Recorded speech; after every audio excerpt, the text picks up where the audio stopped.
Hi guys, welcome back to Jess and Trent. I know it's been forever, we haven't done a video, but if you're new here, go ahead and click that subscribe button down below. Also, don't forget to turn the bell button so you can receive notification when we upload a new video. And today's video is going to be about labor and delivery experience. A lot of people have been requesting for this video, and well, it's finally going to be done today because we've been procrastinating a lot. But how you want to start? Well, we could talk about so Jess's appointment to be induced was on Monday, which was March 15th.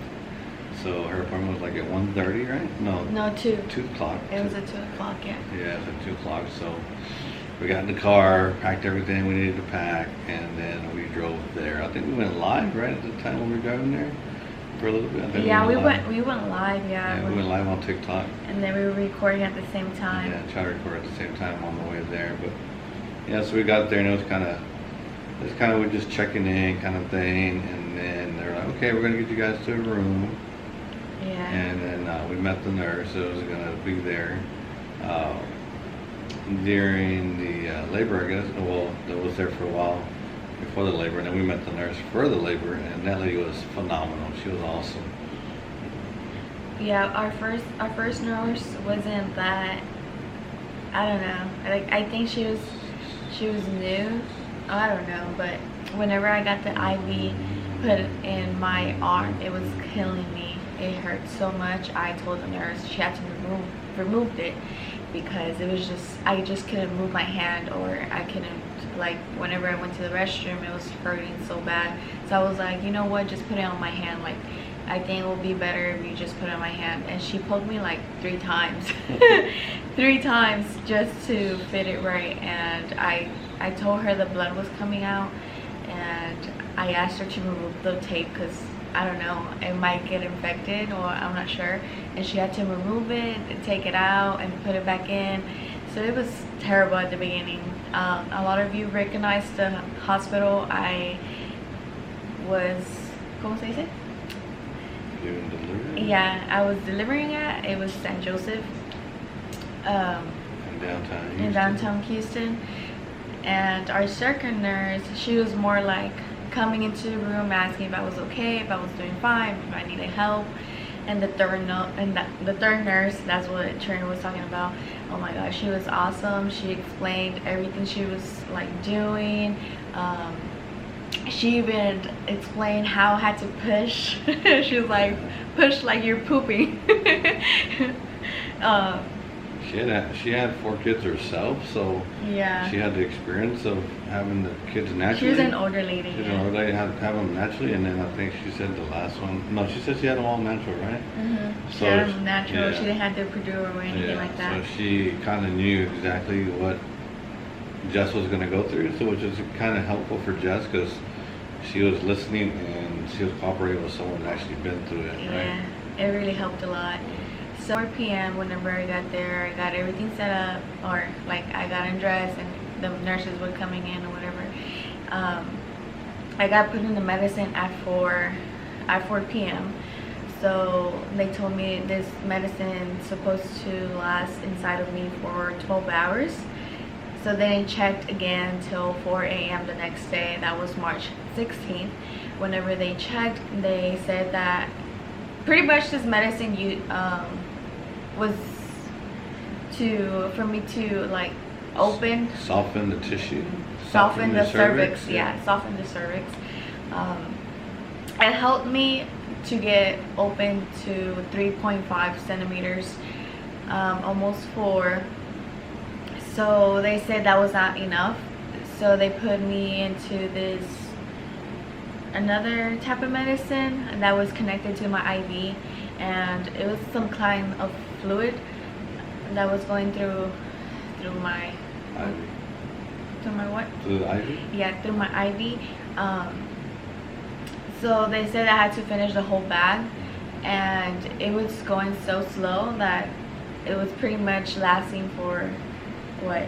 So it lasted for a long Yeah, it lasted for a long time, and this third nurse was the one that came in, and she was like, yeah, she was like, she's not doing it right. She's supposed to like put it, like speed it up for like you can be ready to go into labor. So she speeded up, and then that's whenever my contractions started going back to back, and they were painful because they were not coming naturally. They were not coming from Catalina. They were actually coming from this medicine, and I was already dilated at pretty much like 5 to 6 centimeters, but I couldn't resist the pain, so I had to request the epidural. I know I said I was not gonna request, I was not gonna get it, but it was a totally different story. Like when I was there, I felt the pain, I felt like I couldn't resist no more, and it got to a point that it was like I either get it or I like stay in pain and like have Catalina like getting back to back contractions because she was getting stressed. Well, that's what the nurse said. They can get to a point that they're really stressed and it can affect her in some kind of way. So I decided to get the epidural. Then it was what probably like at 10, right?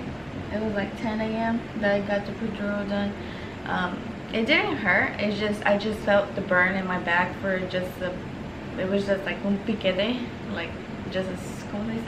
Like a poke. Yeah. Like a stick. Yeah. A sting, I guess. Yeah, a sting. It burned, but not as much. The nurse was even like, "You did pretty great. It wasn't your first time." I mean, and I told her yes. She was like, "Oh my God, you did so good since it was your first time getting the epidural."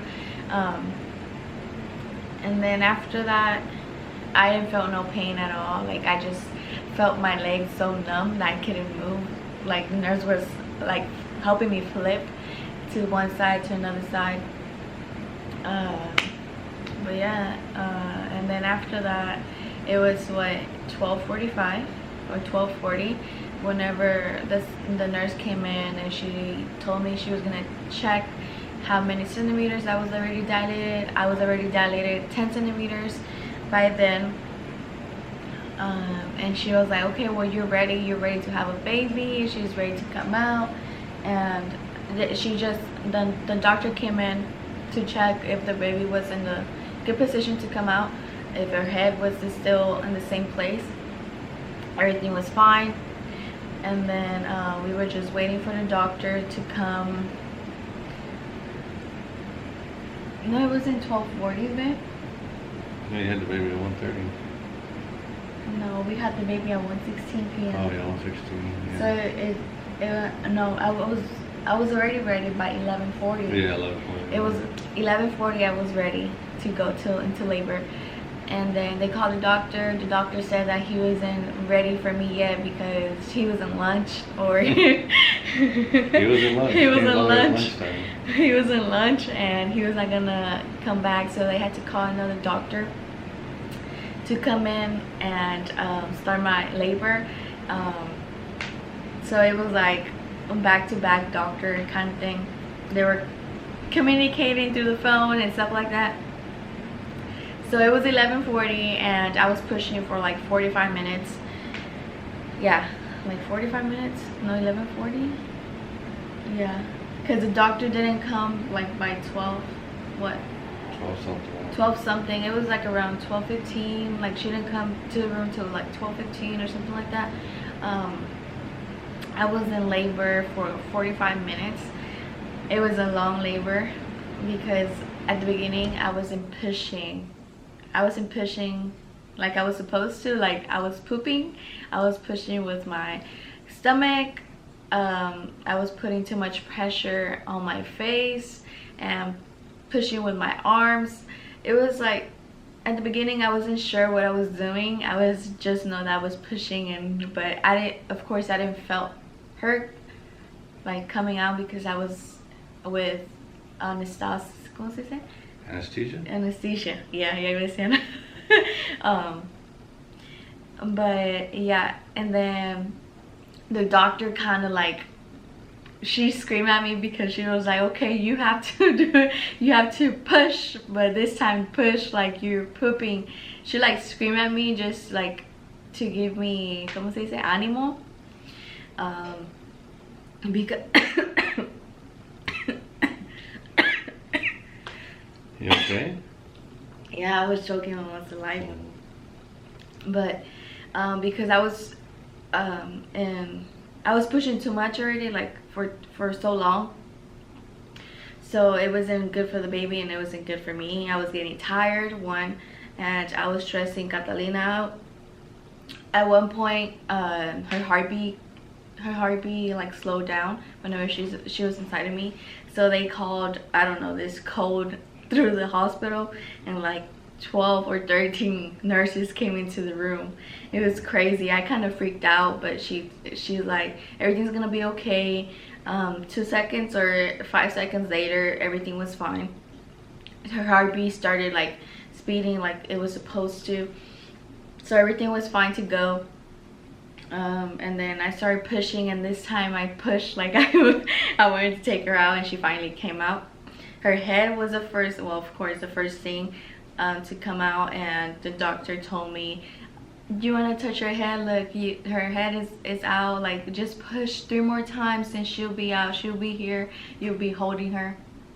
And I wanted like to cry, but at the same time I was like trying to make sure she was gonna come out fine and everything. So I ended up touching her head, and I was like, oh my god, her head is like right there, and I started getting all emotional. And then I pushed like 3 more times and she was out. It just, everything splattered her everywhere. Even Trinidad got some what was that? It was liquid blood on his shoe. I have no idea. But it was pretty crazy. And he was like, it's splashing on my shoe. Good thing he didn't take no good shoes to the hospital. Yeah.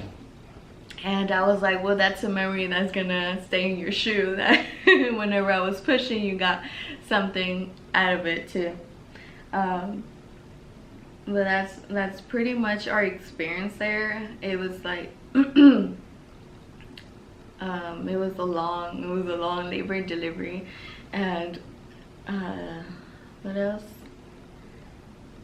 Oh, and about that, whenever like we got into the other room, we got transferred to the other room just because of course baby have to get tested for certain things, and I had to make sure Catalina is good. So whenever you got transferred to the other room, me and Trinidad stayed in the room, and they kept Catalina in the nursery because they were gonna wash, they were gonna They were gonna clean her up, and then they were gonna test her for different things and stuff like that, and then bring her back to the room. Yeah, and then she came to the room. They brought to us. I fed her. I didn't breastfeed her because I wasn't producing milk at that time. Just because whenever we got to the hospital, the nurse, or she was a doctor, the doctor had said that I was 39 weeks whenever my doctor originally said I was already 40 weeks. So it was like kind of confusion there at the beginning.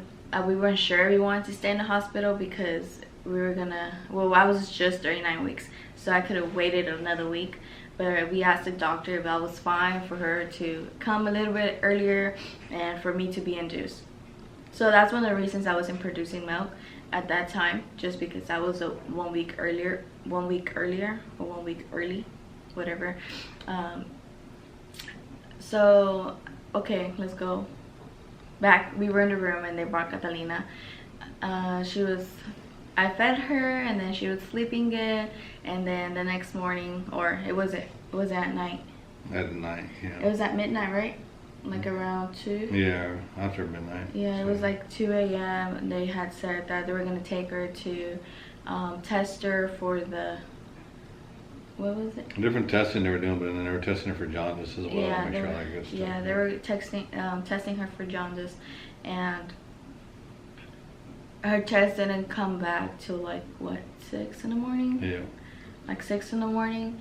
and they told her that they told us that she had to put in this LED lights because her jaundice levels were high, yeah, so she they were needed to be high. under the UV lights for a day at least. And then so a day passed by, and then they retested her, and we're like, okay, it's gonna be good. We're gonna be good. We'll go home. And then the next day we're like, no, can't go home. She's not there yet. So we were there from Monday morning all the way until Saturday afternoon.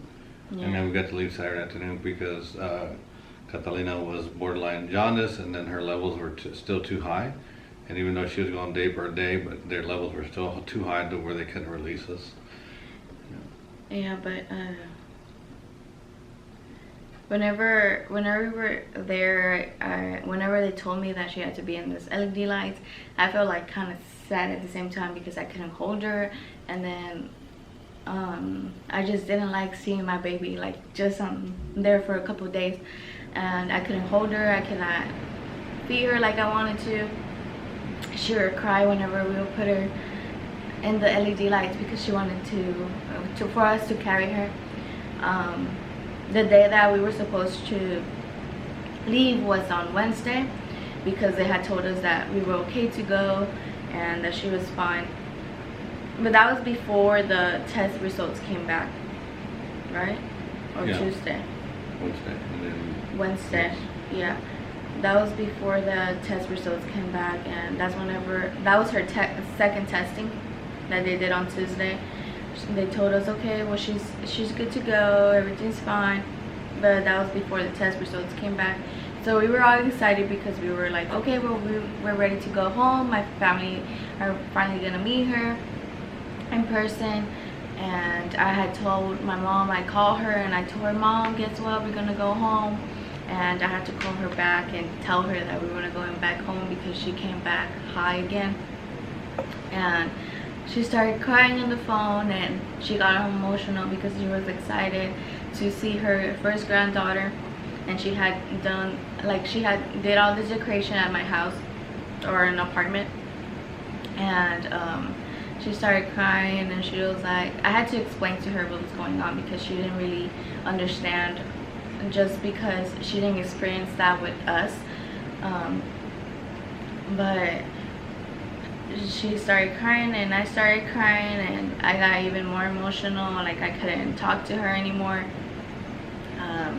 But she told me everything was gonna be fine, and Trinidad was also there saying that everything's gonna be fine because his last son that he had with his previous ex-wife,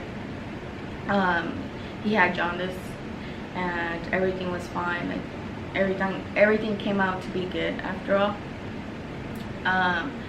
So yeah, that was Wednesday, and then Thursday they did another Wednesday night or Thursday morning. Like I don't know, it was like the times were like kind of confusing because they were doing testing like after every 12 hours, I think, or every 24 hours. So Thursday was the same thing, and they had told us that if she came out to a certain level, because she's getting older day by day, everything was gonna be fine. We were ready to go home. So she came out high again. The doctor, she said that she would prefer for her to stay, and I was discharged on Wednesday, right? Yes. Or Thursday. No, I was discharged Wednesday, and they had told me that maybe I will have to leave the hospital and I won't be able to stay with Catalina. So me and Trinidad, of course, we wanted to stay there to make sure everything was fine with her and keep an eye on her. So we were praying that they were able to let us stay there to nest. So they let us nest for the next couple of days until we got to go out with Catalina. So we were able to stay there at the hospital because no one else was having babies at that time. So they had plenty of space for us. Yeah. And then we finally got to take her home Saturday morning, right? It was like almost in the afternoon time now. Yeah, afternoon time. We were home like around 2 p.m.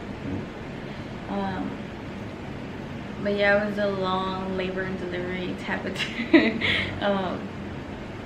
But we are glad that we finally have Catalina here, and she's a really fussy baby sometimes.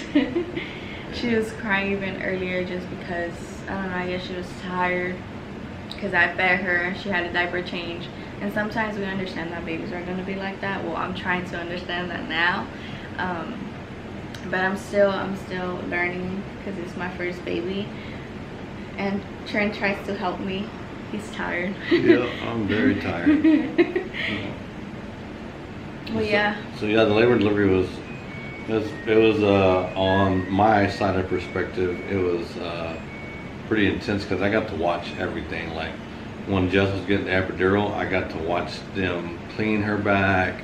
I got to watch the needle go into her back, how they did everything, how they put the medicine in, how they left the string in to be able to receive the medicine for the induction, all that good stuff. So it was an experience for me. And then whenever she was pushing, like, you know, she was doing a great job. I think she pushed, I don't know, I think I have it on my phone. So it's like, the thing is that Trim was recording everything on his notes. I took everything in notes, right? Just so I can obviously have it for remembrance, of course, and for something just to be in there. So if I can find it, where is it on my phone? Baby 2020. Where is it at? Right? Down there. Alright, yeah. Oh, that's the video. Yeah, that's the video that I made. So it's in here somewhere.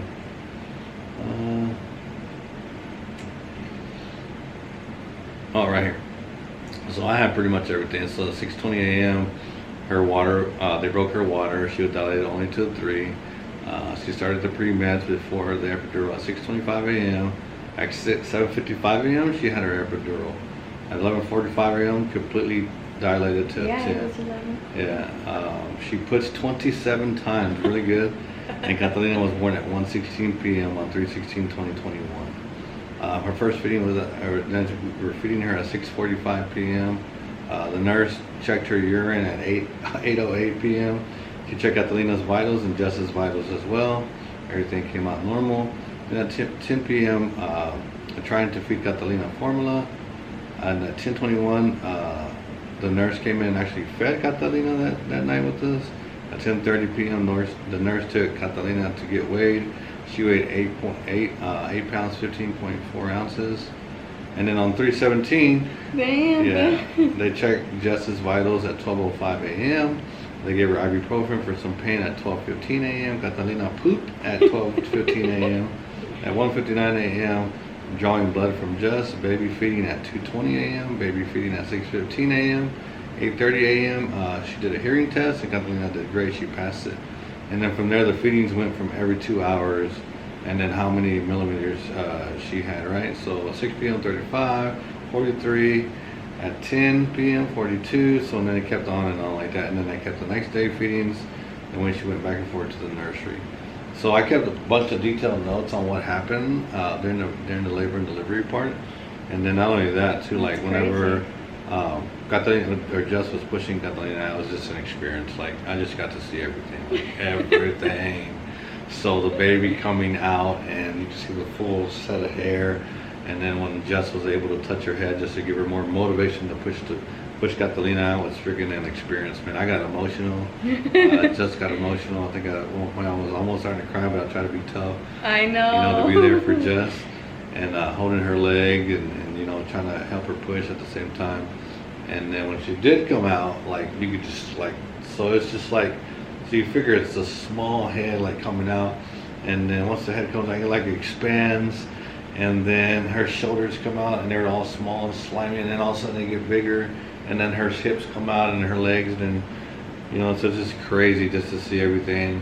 And then of course when her like legs popped out, I guess placenta or whatever else splattered out, and it splattered on my Vans, and it was just like the doctor was like, oh man, it got all over us. And we're like, well, she had like an apron on and something like that, so she was fine. Thing. But it was just like, oh my god, it's just so crazy. I got to actually see this like this. It was definitely an experience for me, for sure.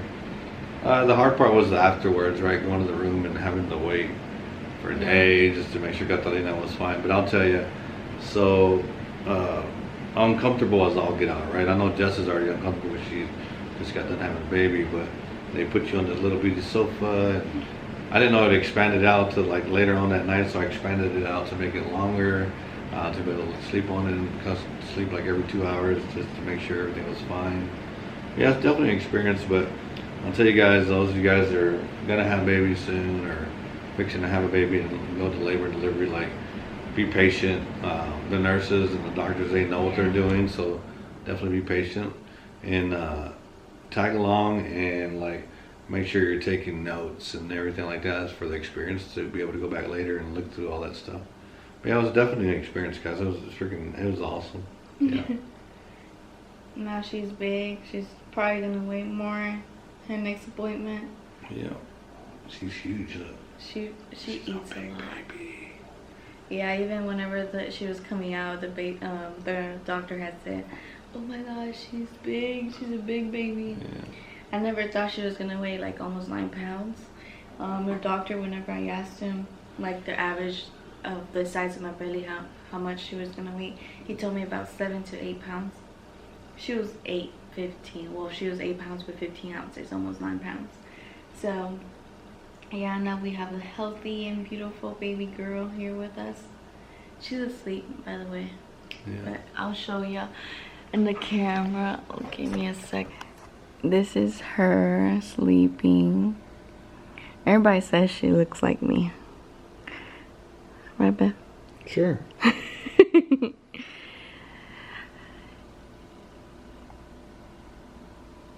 She's sleeping so peaceful. But overall, guys, it was a beautiful experience to experience this with my beautiful baby girl. And this is the end of labor and delivery video, and we hope y'all like it. So if you like to, give it a thumbs up. Also comment down below what you would like to see next, and if you haven't subscribed to our channel, go ahead and do so. Also turn on the bell button for you to receive a notification whenever we upload a new video. And see ya till next time, guys. Bye.